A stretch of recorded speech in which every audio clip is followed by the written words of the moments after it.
Does your cruise control not work when you try and turn it on in your Jeep?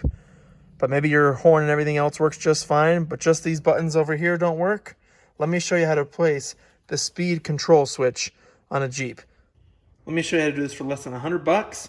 The part is the most expensive, no surprise there. You can get an off-brand one.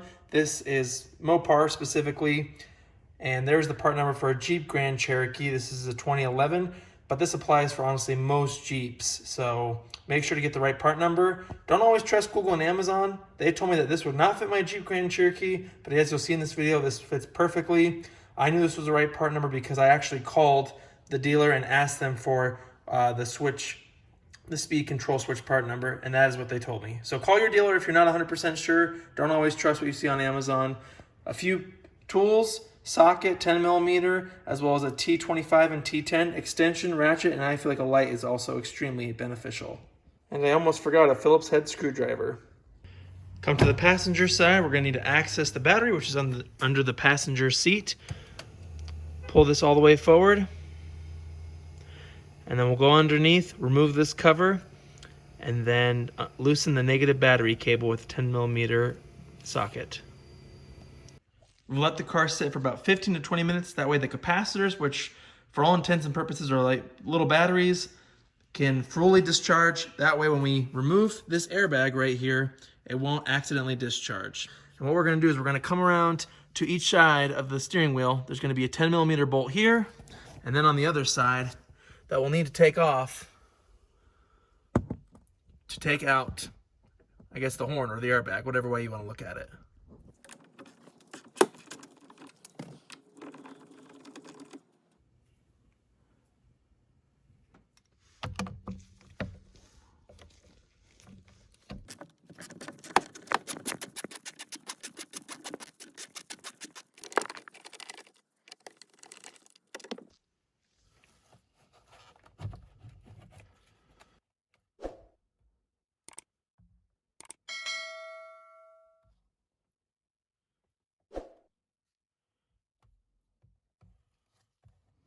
So you can, if you're concerned, remove those wires. That way you can have this airbag fully out of the way.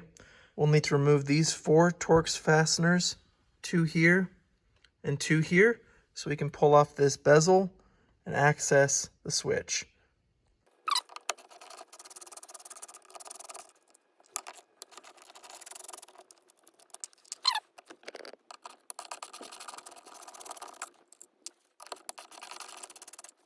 Those are the front fasteners. Now I need to get the 2 Torx fasteners up by the buttons and the 2 Phillips head screws at the bottom of the wheel.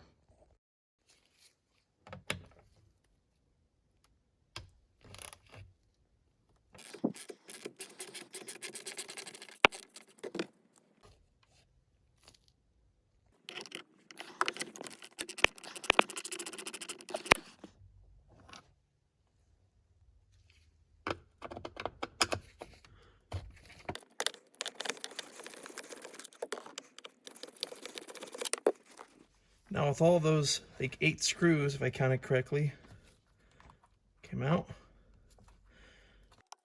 There are plastic tabs around the bezel, so take your time working your way around. Try not to pull too hard once it does actually come free, as there are wires connecting the 2 sets of buttons.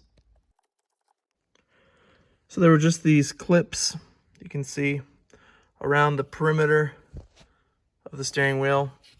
And I just had to pull this out. Almost home free. We just need to disconnect the wire harness back here. Hopefully you can see that. Just need to pull that out, and then we can remove the button. You see that tab right there? We just need to depress that, and then that wire harness should come out. Finally, sorry there wasn't enough room to really show you, but you just press on that little tab right there and it should pull right out. And then you can get the button off without undoing this wire, but for videography purposes, I'm going to remove this wire here on the, I guess, selector switch.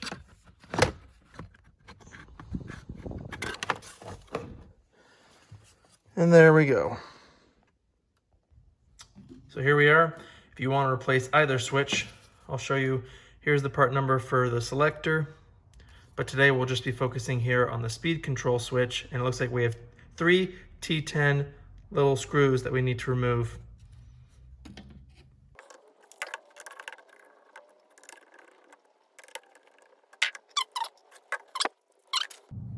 Here's our new part, and we will now get it in place. Don't over torque these screws as they're going into plastic. Make sure to put the wiring harness on the right way. Obviously there's one side that has this tab, which corresponds facing this way. So it clicks onto that. These switches usually go bad because there's a lot of junk and crud that get into the steering wheel, just because, you know, you eat in your car or whatever, things get in there. So might be a good idea to take some time, maybe use some compressed air rag or something just to clean it out a little bit. You'll know the wiring harnesses are properly installed when they click into place. You can also give them a light tug to make sure they're fully seated. Now make sure we're not pinching any of the wires, and then we can go ahead and push back down until it clicks.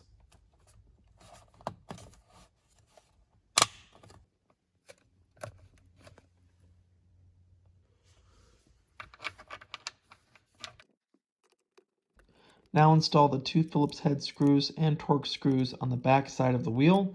I find clamping the back and front together help the screws make a seal. I apply a little bit of pressure on the plastic trim as I tighten down the torque fasteners so it seats evenly and securely. All 4 of the torque screws are the same size, so don't worry about switching them up. Now, if you disconnected any wires, make sure to reconnect them for the airbag.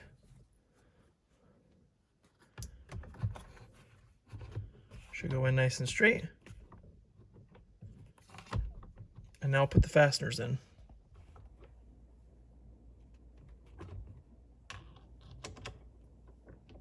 I snug each side up a little bit before fully tightening on one side so it isn't lopsided. If you know the torque specs, feel free to share them below. I don't. The bolt wasn't on there too tight. I'm just going to make it nice and snug. Like that. And I'm just doing it with the head of the ratchet so it's not torqued down too much. So when it stops, like that. And that should be good. Let's put the negative cable on the battery and check our work. Let's test our work.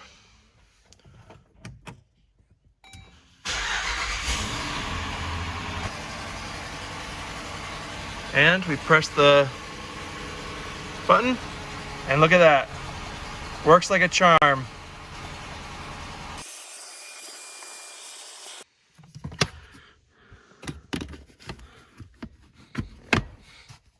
Like and subscribe, and I'll see you in the next video. Thanks for watching.